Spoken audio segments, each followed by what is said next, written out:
আমাদের কি ইন্টারভিউ নিচ্ছিলি শুনি? স্যার শুনবেন? হ্যাঁ বল শুনি। স্যার শুনুন তাহলে, প্রথমে আমি কুকুরটাকে জিজ্ঞাসা করলাম তোমাদের নাম কুকুর হইলো কেন? তখন কুকুরটি বলল আমাদের নাম কুকুর, এটা তো আমরা রাখিনি, এই নামটা তো তোমরাই রেখেছো। তারপরে আমি জিজ্ঞাসা করলাম তোমরা ঘেউ ঘেউ করে ডাকো কেন?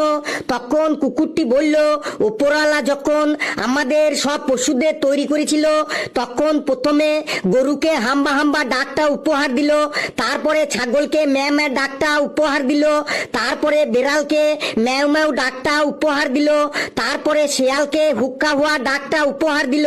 সবাইকে সব ডাকগুলো উপহার দেওয়ার পরে শুধুমাত্র ঘেউ ঘেউ ডাকটাই পড়েছিল, শেষে ওটাই উপরওয়ালা আমাদেরকে দিয়ে পাঠিয়ে দিল। পর আমি কুকুরটাকে জিজ্ঞাসা করলাম তোমরা প্রস্রাব করার সময় এক পা তুললে উঁচু করে দেওয়াল